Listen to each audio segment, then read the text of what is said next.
1.25 लाख मिलते, अब 40,000 में फील गुड करो। यही लोग ना ज़्यादा हल्ला करता है मोदी मोदी, तो जाओ ले लो 1.25 लाख रुपए। ये तो दिल्ली यूनिवर्सिटी का एग्जाम्पल दे रहे हैं। सारे संविदा पे आ गए, कॉन्ट्रैक्चुअल हो गया। 69,000 शिक्षक का घोटाला आपके सामने है, सिपाही भर्ती घोटाला सामने है, आंगनवाड़ी और जो शिक्षक कॉन्ट्रैक्चुअल सब सामने है। अब सब जगह अच्छे दिन आ गए। 1.25 लाख से कम हो के 40,000 हो गया। विकास हुआ कि नहीं हुआ? जिस तरह से आपको मालूम है 2014 से लेकर 2024 आ गया, 2019 के बीच में जो जिस तरह का माहौल रहा, वो पूरी बात हम आज करेंगे। चाहे वो इंटरनेशनल इशू है, चाहे फिर इंटरनल मामला है, देश के अंदर की मसले हैं, चाहे बाहर के। जिस तरह से चाहे फिर हम देख रहे हैं कि ड्यू के प्रोफेसर भी लोगों के बीच में जब बात करते हैं, मुद्दे उठाते हैं, उन पर यूएपीए लगता है और उनकी कुछ समय बाद मौत भी हो जाती है। इन्हीं सब मुद्दों पे बात करने के लिए हमारे साथ हैं दिल्ली विश्वविद्यालय के हिंदू कॉलेज के प्रोफेसर रतन लाल जी। रतन लाल जी, कैसे देख रहे हैं कि जिस तरह से आज आपके ही दिल्ली विश्वविद्यालय के जैन साईं बाबा कुछ समय पहले शहादत हो जाती है, वो बस सरकार से सवाल पूछते पूछते शहादत हो जाती, कैसे देखते हैं इसे? आहत भी हूँ और गुस्सा भी है, लेकिन इतिहास का छात्र हूँ, इसलिए थोड़ा सा ऐतिहासिक दृष्टिकोण से मैं देखता हूँ।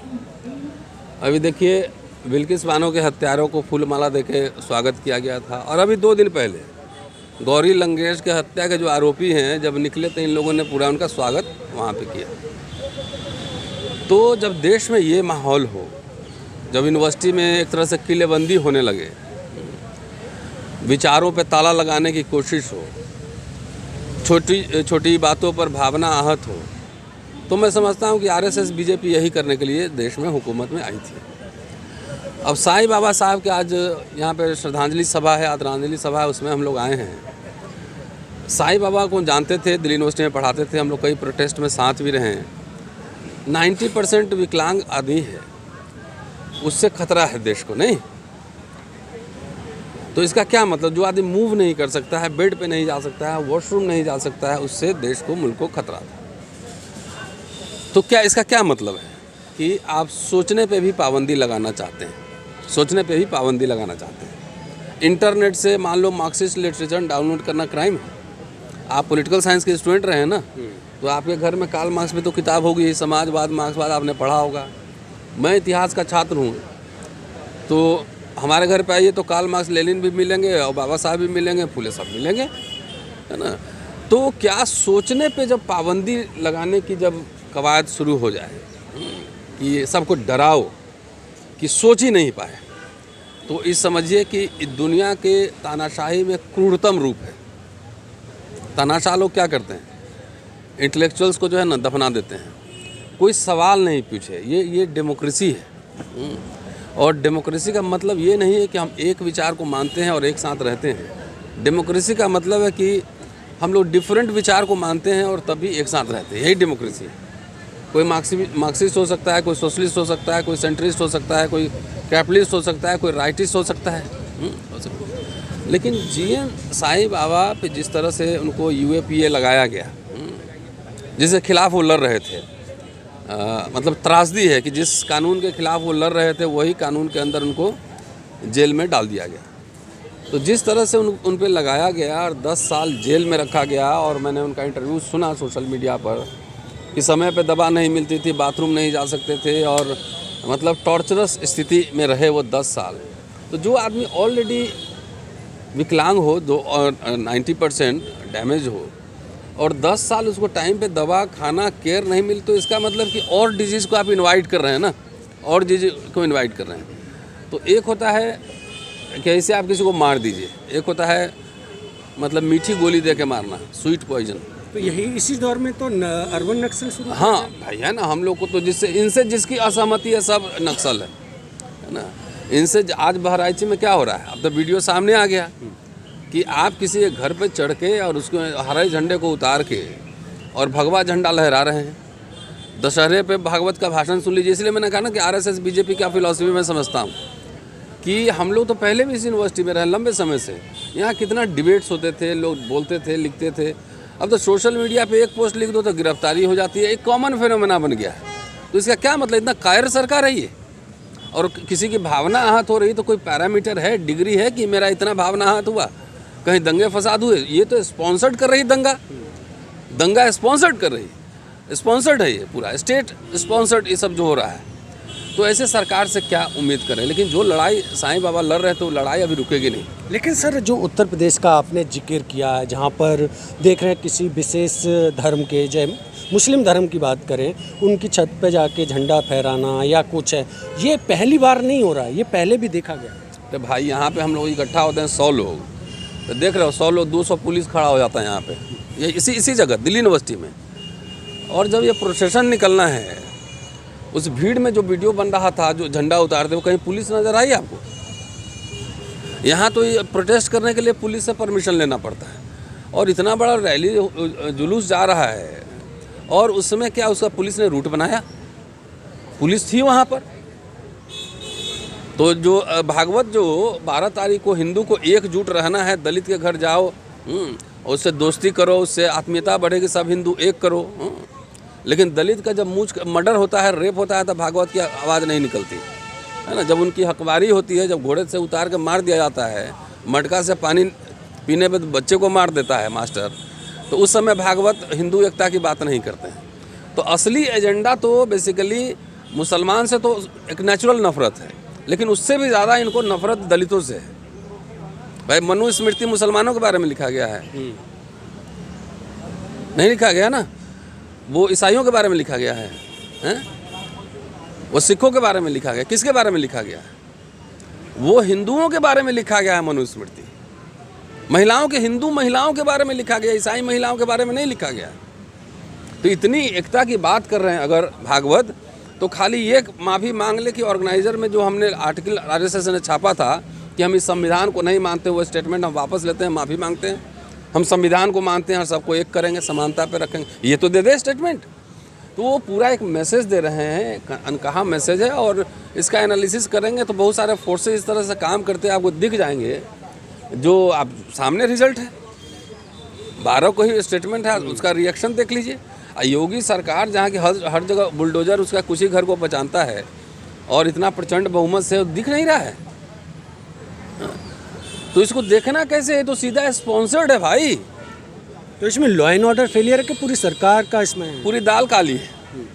क्या पुलिस को IB, हम लोग कोई प्रोग्राम करते हैं तो CID के लोग आके पूछते हैं कि नहीं हमसे? IB वाले पूछते हैं कि नहीं कितने लोग आएंगे, क्या होगा, पूछते हैं ना। सारा इन्फॉर्मेशन लेते हैं, जितने लोग का नंबर रहता है उसमें सबको फ़ोन करता है, 10 फ़ोन आता है, और इसको कोई इन्फॉर्मेशन ही नहीं मिला। ये मतलब बच्चा जो है ना, 9वीं का बच्चा भी बता देगा कि क्या हो रहा है वहाँ। कोई इन्फॉर्मेशन नहीं मिला कि यहाँ क्या हो सकता है, नहीं हो सकता है। जय श्री राम के नारे लग रहे थे। तो राम के तो कई रूप रहे, एक मर्यादा पुरुषोत्तम का भी है, लेकिन इन लोगों ने तो इस तरह से राम का प्रेजेंटेशन कर दिया है कि वो सिर्फ, भाई यूपी में एक और घटना घटी है ना कि एक MLA को पीटा है, भाजपा के MLA को भाजपा का ही विधायक लॉयर पीट दिया। हिंदुत्व का आवरण ओढ़ लो।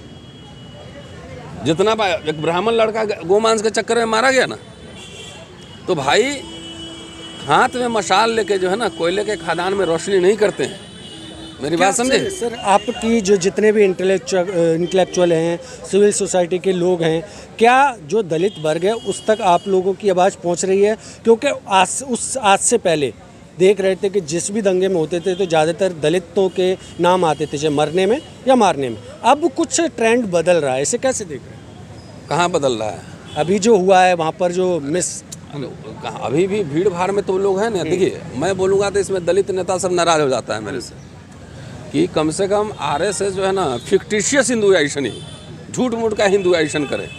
जितना अब रामलीला ग्राउंड, रामलीला में होता है, तमाम जाके देखिए, सब दलित बस्तियों में इतने सब लोग मोबिलाइज करता है, जात जात के हिसाब से पंडाल लगवा देता है। तो they are working 24/7 on the idea of fictitious Hinduisation of Dalits. ठीक है जी, असली मार तो इन्हीं को खाना है। आरक्षण खत्म हो जाएगा, घंटा गोपाल ले लेना, हो ही रहा है, दिख ही रहा है। जैसे ही आरक्षण खत्म, दलित मिडिल क्लास खत्म, फिर सबको ठेल देगा गांव में कि जाओ वहाँ पे हल चलाओ, मजदूरी करो, BP शुगर सब तुम लोग का ठीक हो जाएगा। है ना। 50-60 साल में ना बहुत ताए हुए पहन लिए नहीं। लेकिन सर योगी जी ने कहा है कि मैं उसमें मैं अभी कंप्लीट नहीं किया। ये दलित नेता सिर्फ वोट लेता है, वो कल्चर के लेवल पे काम नहीं करता। जब तक आप वैकल्पिक कल्चर नहीं देंगे तो जो दलित कांवड़ में जा रहे हैं, चाहे इनके दंगे में जा रहे हैं, तमाम जा रहे हैं, तो उसको हम क्या दोष दें। लोग नास्तिक नहीं हैं, ज़्यादातर लोग आस्तिक हैं, तो कुछ ना कुछ मानेंगे ही मानेंगे। ठीक है, तो हमारे नेता 5 साल खाली भात खा के सोए रहते हैं, इलेक्शन के दिन आते हैं। कल्चर के लेवल पे, रिसर्च के लेवल पे, इंस्टीट्यूशंस के लेवल पे ये काम नहीं करते हैं जी। तो योगी आदित्यनाथ ने बोला है कि दंगाइयों को छोड़ा नहीं जाएगा, बख्शा नहीं जाएगा। तो कौन दंगाई है उनके नज़र में? भाई, show me your face, I will show you the rules. Show me your cast, I will show you the rules. Show me your religion, I will show you the rules. वो फ्रेम करने के लिए तो कुछ भी कर सकते हो ना भाई। कौन है दंगाई? वो तो वीडियो सामने आ गया है।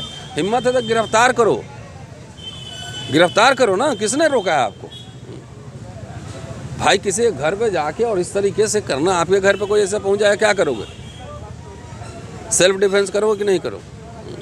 हम कोई हिंसा की वकालत नहीं कर रहे हैं। तो किसी को इतनी गोलियां भी तो नहीं मार सकते, 12 गोलियां उसी को? भाई, मैंने पहले क्या कहा कि मशाल लेके कोयले के खान में चिराग करने जाओगे ना, रोशनी, तो आग ही लगना है, आग ही लगना है। अब 12 गोली मारा है कितना मुझे पता नहीं है, हम किसी हिंसा के वकालत नहीं कर रहे हैं, लेकिन आपको प्रोसेस देखना पड़ेगा। अब गो मांस के नाम पे ब्राह्मण लड़का मार दिए तुमने, ये किस तरफ क्या ट्रेंड शो कर रहा है? भाई, बाबा साहब ने 1948 को कॉन्स्टिट्यूएंट असेंबली में माइनॉरिटीज़ के ऊपर एक भाषण दिया था, जिसको कई भाषण में मैंने कहा है कि माइनॉरिटीज़ के लिए जो प्रोटेक्शन संविधान में वो ठीक है। माइनॉरिटीज़ ने हिंदुओं को अपना नेता स्वीकार किया है, और उन्होंने लॉर्ड कर्सन का एग्जाम्पल दिया था। ठीक है, कि अब इतना मत दबाओ, अल्पसंख्यक विस्फोटक शक्ति होती है। ये बाबा साहब का स्टेटमेंट है। एक्सप्लोसिव, उसको इतना मत दबाओ कि एक्सप्लोड कर जाए। यहाँ पे जो हालत है अभी, भाई, दलित का तो वोट चाहिए। एक आरएसएस के मित्र हमारे आए थे, एक दिन हमसे पूछे अब मुसलमान को पाकिस्तान चला जाना चाहिए। तो हमने सवाल पूछा कि डंडा उंडा पकड़ा दिए हो लोगों के हाथ में, दलित पिछड़ों के हाथ में, फिर वो डंडा किधर चलेगा? वो तुम्हारे ऊपर ही चलेगा, तुम्हारे ऊपर ही चलेगा फिर। तो आप इतना उसको सप्रेस करेंगे किसी कम्युनिटी को, अब हमको दीवार में चिपका देंगे मान लो, तो मेरे पीछे जाने का रास्ता नहीं है ना, तब हम क्या करेंगे? आगे के लिए कुछ इट इज़ एज सिंपल। इतने एट्रोसिटीज़ हो रहे हैं, वायलेंस हो रहे हैं। पूरा अमेरिका का जो लॉ कमीशन का जर्नल छाप रहा है, रिपोर्ट छाप रहा है, माइनॉरिटी स्टेटस में आपका कहाँ चले गए हैं, वायलेंस जो हो रहा है। मीडिया का स्टेटस रिपोर्ट है, कहाँ पहुँच गए हैं आप। मीडिया तो कह रहा है डंका बज रहा है। अभी देखा ना, कनाडा से इंडिया ने अपने डिप्लोमेट्स को बुला लिया, अच्छा को बुला लिया इधर। नहीं, डंका तो बज रहा है कि नेपाल जो था, नेपाल से जो अच्छे संबंध थे, वहाँ चाइना रोड बना लिया, चाइना वहाँ पहुँच गया और आपसे संबंध खराब हो गए। भूटान से आपके कैसे संबंध है, आपके बांग्लादेश से कैसे संबंध है, ये भी हमने देख लिया। चाइना जो है 4000 किलोमीटर जो है ना कब्जा किए हुए है, और डंका बज रहा है। तो भक्तों का कोई इलाज नहीं ना। 4000 किलोमीटर कब्जा किए, उधर चाइना घुस गया है, एकदम डंका बज रहा है। किराए का आदमी ले जाके हाउडी मोडी कराने से डंका ने कहाँ है 5 ट्रिलियन इकोनॉमी। जब यूनिवर्सिटी में तालेबंदी शुरू हो जाए तो समझ लो कि विश्व गुरु क्या, विश्व गुरु बना रहे हो। इसी यूनिवर्सिटी में हम पढ़े हैं ना, यही रहे। कनाडा को झुका दिया ऐसा बोल रहे हैं। अरे अपने खुश रह लो भाई, कनाडा को झुका दिया, अपने खुश रह लो। इसी यूनिवर्सिटी में हम लोग घूमते रहे ना, पूरा फ्री ऐसे घूमते थे। बाई चांसलर साहब का ऑफिस से होते ऐसे कमला नगर चले जाते थे, हॉस्टल से निकलते थे। आज यहाँ से उस गेट पर जाइए, इस कॉलेज में नहीं जा सकते हैं, वहाँ नहीं जा सकते हैं। तो जब तालाबंदी यूनिवर्सिटी, किलेबंदी हो जाए यूनिवर्सिटी की, जब छात्र स्टूडेंट बातचीत नहीं हो, डिबेट नहीं हो, तो समझ लो कि यही तानाशाही का, क्रूर तानाशाही का पहला सिम्टम है। एक सर, विजयदशमी के शुभ अवसर पे नागपुर में मोहन भागवत जी ने भाषण दिया, वो मैंने कह दिया बात। तो एक सवाल और है, जिस तरह से आपने ये सब चीज़ें तो बोली हैं, लेकिन जब हमारा इकोनॉमिक की बात आए, भूख में जिस तरह से इंडिया का जो उसमें भी डंका बज रहा है, सब में डंका बज रहा है। बेरोजगारी में डंका बज रहा है, महंगाई में डंका बज रहा है, भुखमरी में डंका बज रहा है, सब जगह डंका ही बज रहा है। समझ गए ना? तो ये अंधभक्त जब आँख में जावी लगा लो, वो बैल को देखे हो, बैल खेत होते वो तेल पेटते थे पहले बैल से, उसको आँख में जावी लगा दिया जाता था इससे, और खाली घूमते रहे दिन भर। तो कुछ लोगों के आँख में जावी लगा हुआ है, तो इसलिए क्या कहना, सब जगह डंका ही बज रहा है। एजुकेशन में पूरा अभी बजट आया था, देखो तो 10% हो गया एजुकेशन पे पूरा खर्चा, नहीं हो गया ना, जीडीपी का 10% आया ना, तो ये डंका ही बज रहा है।